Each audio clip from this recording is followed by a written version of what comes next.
Olá, meu nome é Alexandre e eu falo diretamente do Centro Espírita Apóstolos do Bem, de Indaiatuba, estado de São Paulo. Seja bem-vindo, seja bem-vinda. Para que a gente possa fazer as nossas reflexões de hoje, eu vou pedir primeiramente para que todos nós fechemos nossos olhos, elevemos nossos pensamentos até Deus, nosso Pai, e possamos agradecer por tudo que temos e tudo que somos, pois, como filhos, todos filhos do mesmo Criador, irmãos aos milhões, somos ajudantes uns dos outros, companheiros uns dos outros. Não há como evoluir sem a presença dos nossos irmãos. Não há como evoluir sem a ação da misericórdia infinita do Pai. Não há como evoluir sem a justiça perfeita de Deus que nos criou. Por tudo isso, nós somos gratos a Ti, ó Pai, e por isso, do fundo de nosso coração, Te dizemos muito obrigado, Senhor, que assim seja. Então, como assunto para as nossas reflexões de hoje, eu tirei um artigo desta revista aqui, Revista Internacional de Espiritismo, que é publicada pela editora O Clarim. Em particular, eu selecionei a revista do ano de 46, é o número 8, de setembro de 2021. Lá na página 400 deste exemplar, nós temos o título e o tema da nossa conversa de hoje: O Poder da Esperança. Esse artigo foi publicado por Valdeir Bezerra de Almeida. Ele é um artigo que tem uma página, 2 páginas, porque aqui tem metade, a outra tem metade, mais ou menos 2 páginas. Eu não vou ler tudo, eu separei alguns trechinhos para a gente ler e a gente vai seguindo com a leitura e com o comentário. Ao final, eu vou ler um trecho do Evangelho segundo o Espiritismo que eu acho que complementa muito bem o artigo que a gente vai conversar hoje, mais uma vez relembrando o poder da esperança. Começa assim. O Espírito Emmanuel, narrando a vida de Paulo, informa que em determinado momento da existência de Paulo, sentindo-se desolado e questionando-se sobre o que deveria fazer para triunfar com Jesus, recebeu Paulo a visita espiritual de seu grande amor, Abigail, que, ouvindo-lhe as interrogações sinceras, resumiu sua orientação consoladora nas 3 seguintes ações: ama, trabalha, espera. Este roteiro foi palmilhado pelo apóstolo dos gentios com fidelidade durante todo o seu apostolado. Chama-nos a atenção a ordem das ações propostas pelo anjo protetor do fariseu convertido. Bom, nesse primeiro trecho do artigo, o Valdeir remete à passagem de Paulo aqui pelo planeta Terra. Estando ele, Paulo, desorientado, desolado, ele recebeu a visita de Abigail, que aconselhou Paulo usando apenas 3 palavras, nesta exata sequência: ama, trabalha e espera. Por que será que Abigail orientou Paulo para estas ações e exatamente nessa sequência? Porque ela não disse trabalha, espera e ama, e sim, exatamente, ama, trabalha e espera. Continua o artigo do Valdeir. Primeiramente, o exercício do amor. É sem dúvida a maior virtude a ser conquistada por todos nós, objetivando libertar-nos das reencarnações provatórias e expiatórias. É para aprender a amar que reencarnamos inúmeras vezes, reencontrando-nos quantas vezes forem necessárias com aqueles que os tornamos nossos adversários, Quando conquistarmos essa virtude, ou seja, amar, nossas reencarnações obrigatórias cessam. Olha só. Vem agora Valdeir repetir uma frase que eu já disse algumas vezes aqui e já há muito tempo. Desculpe. Vem lhe dizer que o objetivo de nós reencarnarmos é aprender a amar. E diz mais, Valdeir diz, além disso, que ao aprendermos a amar, nossas reencarnações obrigatórias vão terminar. Aí vocês vão dizer assim, peraí, Alexandre, quer dizer então que nesse artigo Valdeir está dizendo que hoje eu, espírito imperfeito, estou aqui reencarnado por obrigação? Sim. Mas como assim por obrigação? Quando eu vou fazer uma comparação aqui para poder que a gente possa entender. Quando nós vamos comprar alguma coisa e a gente não tem o dinheiro suficiente para comprar, a gente parcela a dívida. Então a gente fica em dívida com alguém, ou com alguma empresa, alguma loja. Ou seja, nós temos um contrato que deve ser cumprido. Então, lá no contrato diz que nós temos a obrigação de saldar a dívida, ou seja, pagar aquilo que devemos. Por essa comparação podemos entender, por nossos erros no passado, pelas coisas que nós pensamos, nós dissemos e nós fizemos de equivocado no nosso passado, nós como que tivéssemos contraído uma dívida. E o nosso contrato moral foi assinado com a justiça divina. Então, nós nos comprometemos, ou seja, estamos obrigados a pagar estas dívidas. Por isso que Valdeir diz aqui de reencarnações obrigatórias.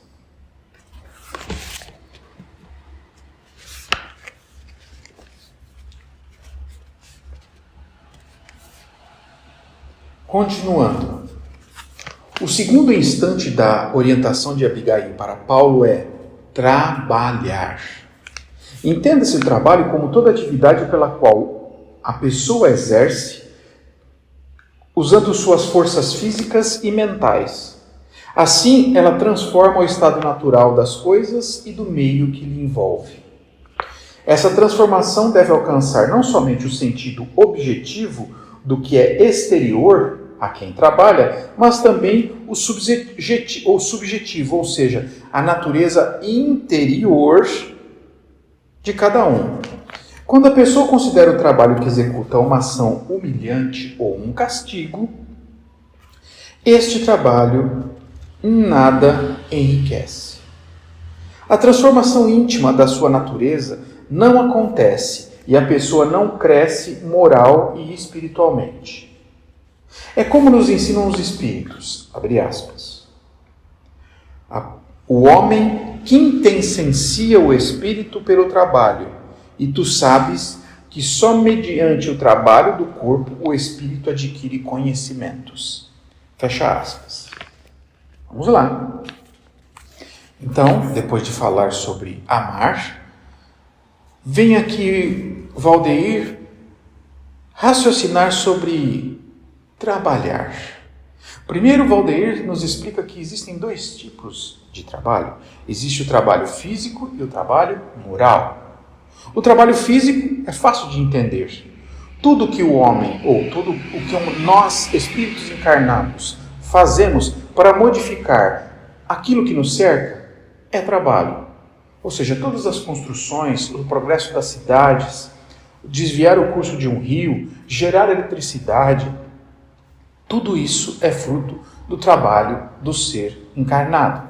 Trabalho físico, exterior à pessoa. E também temos o trabalho moral, que é o trabalho interior, que vai alterar o que nós sentimos e o que nós pensamos. Valdeir vai um pouco mais a fundo e diz que quando nós julgamos que esse trabalho é um castigo, esse trabalho não nos enriquece moralmente. Nós podemos até enriquecer financeiramente, mas moralmente, como nós estamos exercendo aquela atividade a contragosto, não há elevação moral. E o espírito não progride, não se eleva.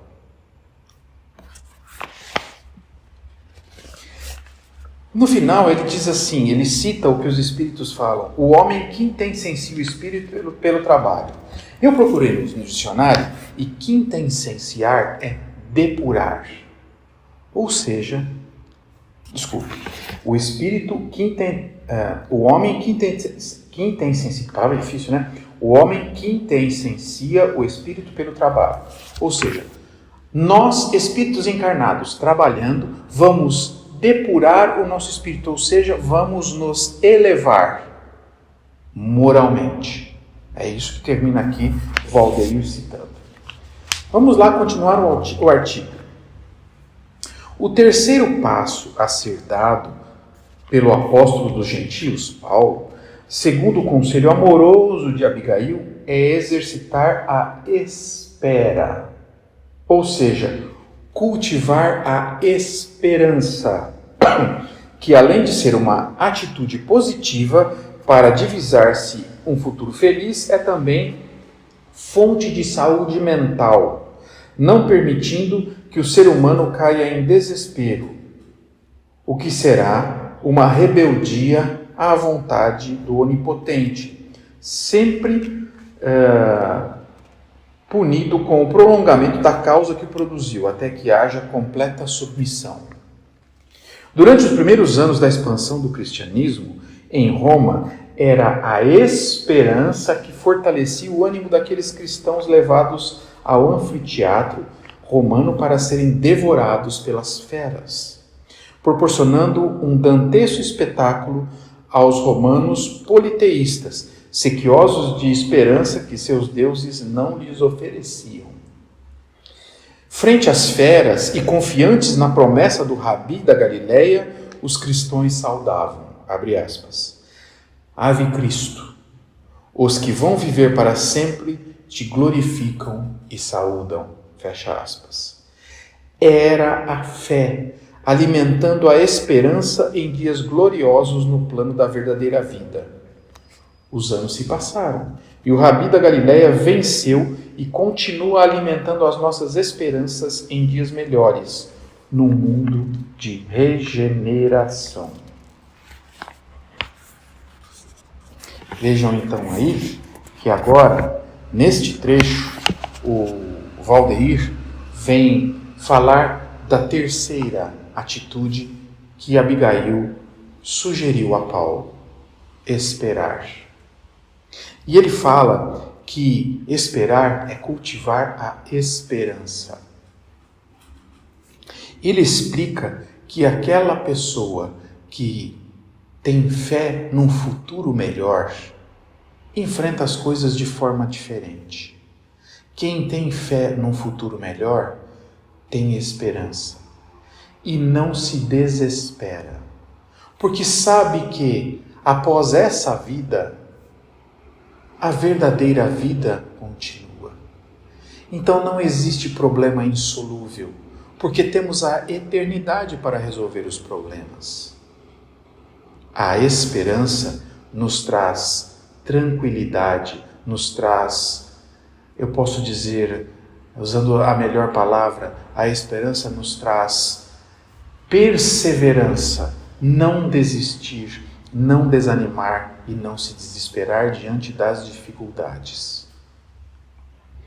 E ele ainda cita os primeiros cristãos, fala que aqueles que enfrentaram as feras tinham fé e por isso tinham a certeza que aquilo era apenas momentâneo. E ele compara os cristãos que iam ser jogados às feras com os romanos que estavam na plateia assistindo aquele espetáculo horrível.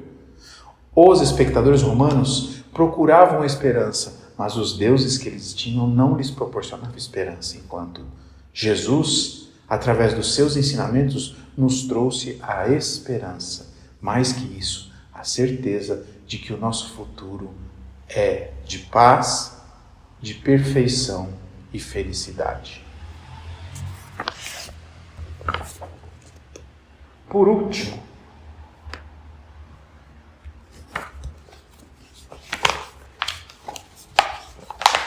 tem o seguinte comentário do Valdeir. Não é o fim do artigo, mas eu vou terminar por aqui, porque eu acredito que não há tanta necessidade assim.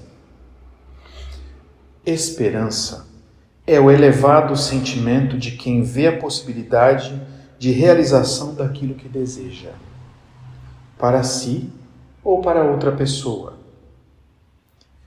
num futuro próximo ou num futuro distante. Eu vou ler novamente. Esperança é o elevado sentimento de quem vê a possibilidade da realização daquilo que deseja, para si ou para outra pessoa, num futuro próximo ou mais distante. É a esperança que encoraja o lavrador a semear no solo crestado, ou seja, seco, mesmo que ele não perceba nuvens de chuva no céu. Quando a mulher engravida, é sinal de que Deus tem esperança nela e entrega a ela uma de suas almas para uma nova experiência aqui na Terra. Sabe, para falar desse trecho sobre a esperança, eu me recordo de que há um bom tempo já, quando alguém vem me trazer notícia, estou grávida, minha esposa está grávida, o casal está esperando um filho. Minha resposta é sempre a mesma já há algum tempo. Uma criança é a esperança de um futuro melhor. Eu conheço e convivo com pessoas de diversas doutrinas, não somente espíritas, mas a minha resposta é sempre a mesma. Claro, esse meu comentário tem um embasamento espírita, mas este comentário, para quem quer que seja, é sempre verdade. Para aqueles que não acreditam na vida após a vida material, quando eu digo que o nascimento de uma criança é sempre a esperança de um futuro melhor, significa a esperança do progresso da humanidade, felicidade para os familiares que vão receber essa criança. Para aqueles que acreditam no Espiritismo, na doutrina espírita, a explicação tem um pouco mais de conteúdo. Sabemos que somos espíritos, que fomos criados eternos, que hoje estamos aqui encarnados em um planeta de provas e expiações que está em evolução, não só o planeta, como a sua humanidade. Então, a vinda de espíritos para cá, com certeza, é de espíritos mais evoluídos dos que estão aqui. Então, direcionando o planeta Terra para a evolução. Ou seja, a frase cabe em qualquer dos cenários, seja qual for a doutrina daquela família que receberá um novo ser. E é interessante esse comentário do Valdeir dizendo que a esperança é a certeza de que aquilo que nós desejamos vai acontecer. Mas aquilo que nós desejamos, não necessariamente para nós, mas para nós ou para pessoas que a gente conhece, que a gente convive. Esperança dá a certeza desse futuro melhor, de que vai acontecer aquilo que a gente deseja para nós ou para outra pessoa, num futuro próximo, ou seja, talvez nessa encarnação ou nas próximas encarnações. Vou tentar explicar de um jeito um pouquinho mais abrangente. Eu tenho a certeza que um dia eu serei um espírito puro. Porque está aqui nas obras básicas do Espiritismo. Os ensinamentos de Jesus nos mostram isso. Essa certeza de que um dia eu serei um espírito puro, e não só isso, de que todos nós, espíritos criados por Deus e filhos do mesmo Pai, seremos espíritos perfeitos. Essa certeza, para mim e para todos nós, vai acontecer. Para muitos, num futuro próximo, dependendo das suas escolhas. E para outros, num futuro um pouco mais distante, caso nós venhamos a fazer as escolhas equivocadas ainda durante um longo tempo na nossa existência pela eternidade. Isso faz com que eu possa sentir que eu preciso evoluir, que eu preciso melhorar, mas eu não vou sair dessa encarnação em espírito puro. Não se sobe uma escada de 5 em 5 degraus. É um degrau após o outro. E a gente só sobe o degrau quando a gente tem a certeza que o pé do degrau de baixo está firme, bem apoiado. Então, o meu objetivo é sair dessa encarnação um pouquinho mais evoluído de quando eu aqui cheguei. Claro, eu ainda sou imperfeito, eu já cometi muitos erros nessa encarnação. O que eu preciso fazer é aprender com os meus erros. Lembra da passagem de Jesus, quando disse à mulher que seria apedrejada: vá e não peques mais, ou seja, não erre mais do mesmo jeito. É isso que eu estou tentando fazer. Não errar mais do mesmo jeito que eu já errei. Aprender com os meus erros. Lembra do começo do texto? Desculpa. Quando Valdeir disse que nós estamos aqui para aprender a amar. Lembra das 3 atitudes que a Abigail disse? Amar, trabalhar e esperar. Estamos aqui para aprender a amar. E como aprenderemos a amar? Trabalhando. Não somente o trabalho que nos faz acordar de manhã, sair de casa e retornar no fim da tarde, mas também o trabalho moral, o trabalho voluntário. Nós, aqui na nossa casa, temos uma obra assistencial. Chama-se Lar de Velhos, aqui em Indaiatuba. É um departamento aqui do Centro Espírita Apóstolos do Bem. Uma parte dos nossos trabalhadores também atua lá.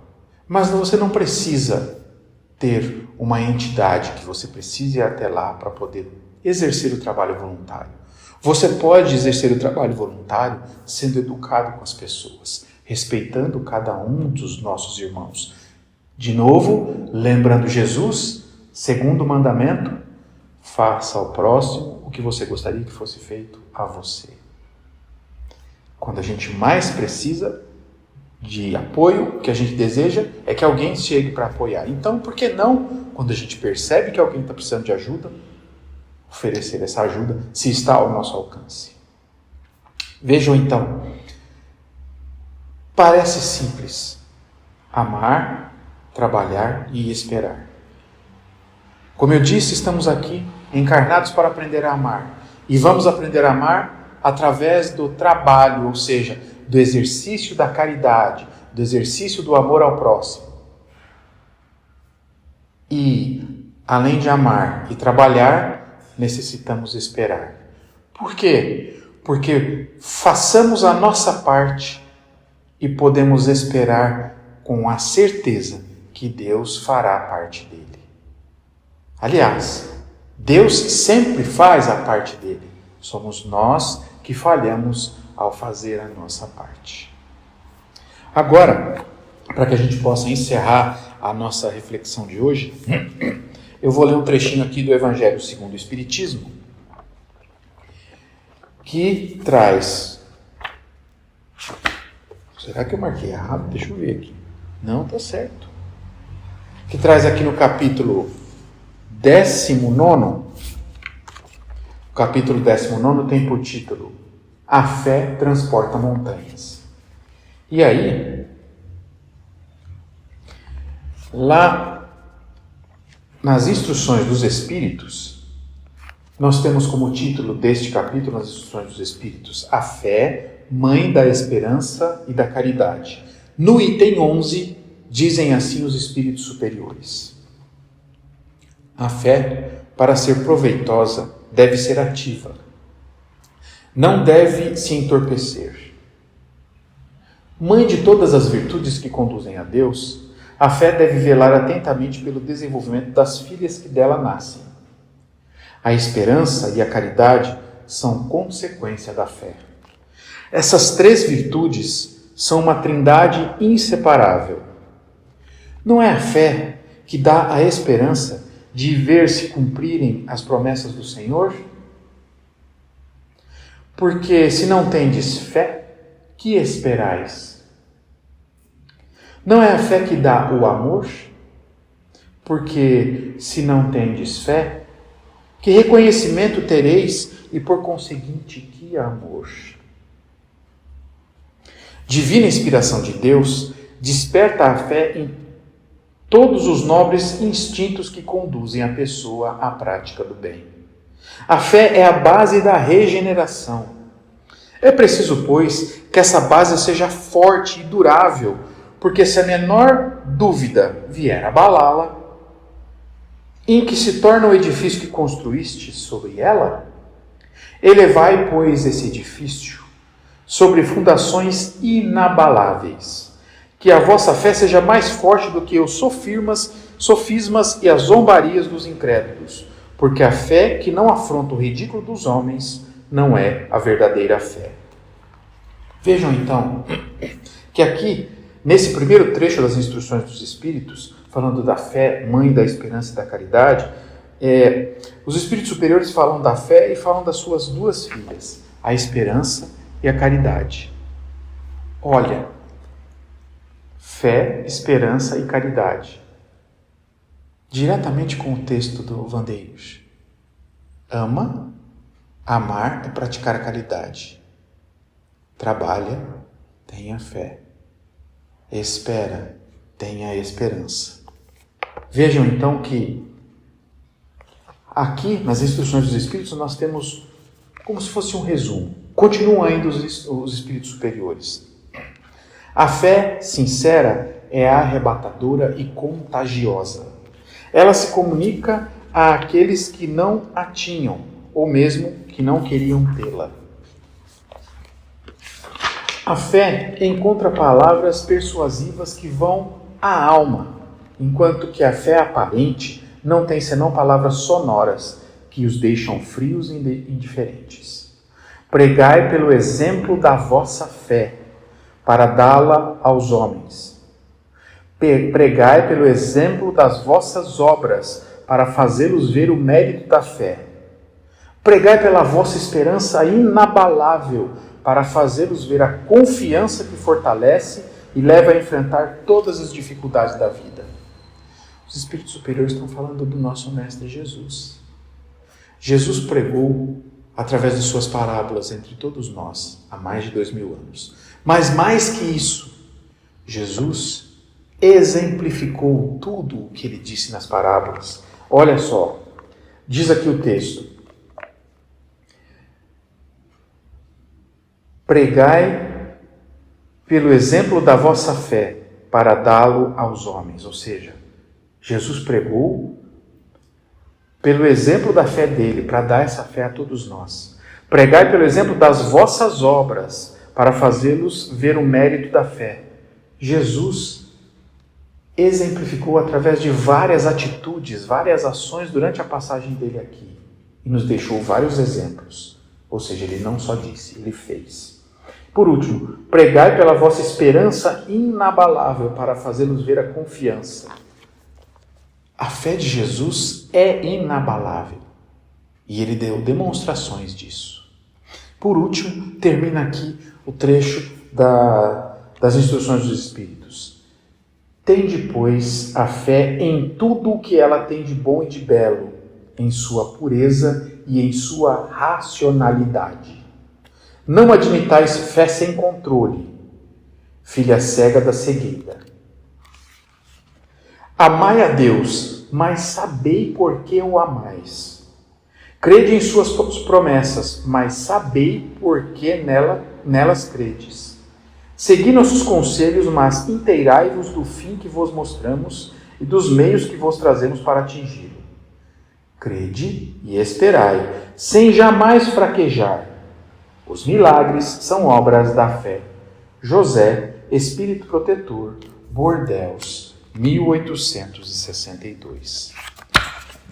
Então, nesse texto das instruções dos Espíritos, nós temos uma coisa muito conhecida de nós espíritas, a fé raciocinada. Eu acredito, mas eu acredito porque por causa de alguma coisa. O raciocínio que eu fiz agora há pouco. Eu sei que eu vou ser um espírito puro, um espírito perfeito. E eu tenho certeza disso, eu tenho fé que isso vai acontecer. Mas por quê? Porque Deus é justo e Ele trata todos os seus filhos iguais, sem diferenças. As mesmas oportunidades que eu tenho, todos nós teremos. As mesmas oportunidades que o Mestre Jesus teve para chegar ao nível de um espírito puro, todos nós teremos. E pela justiça divina, o destino de todos os filhos de Deus é a felicidade, é ser um espírito perfeito. Então eu acredito, eu tenho fé, mas eu tenho fé por causa de alguma coisa. Essa é a fé raciocinada, o diferencial da fé cega que acredita apenas por acreditar. Bom, falamos de fé, falamos de caridade, falamos de esperança. E trouxemos aqui o texto do Vantuil Bezerra de Almeida, que traz um trecho, uma passagem de Paulo, recebendo o conselho de Abigail, dizendo simples e objetivamente: ama, trabalha e espera. Com isso, nós terminamos as nossas reflexões de hoje. E para que a gente possa encerrar o nosso encontro, eu vou pedir então a todos que fechemos os nossos olhos, levemos nossos pensamentos até Deus, nosso Pai, do fundo de nosso coração e de nosso pensamento livre de tudo, digamos sinceramente: Pai nosso que estais nos céus, santificado seja o vosso nome. Venha a nós o vosso reino, seja feita a vossa vontade, na terra como em qualquer parte do universo. O pão do corpo e do Espírito nos dá hoje e sempre, Senhor. Perdoa as nossas dívidas, assim como perdoarmos a todos os nossos devedores. Não nos deixeis cair em tentações, mas livra-nos de todo mal. Que assim seja, graças a Deus. E assim nós nos despedimos, desejando que possamos nos encontrar em breve, aqui nesse mesmo espaço da internet. Até mais.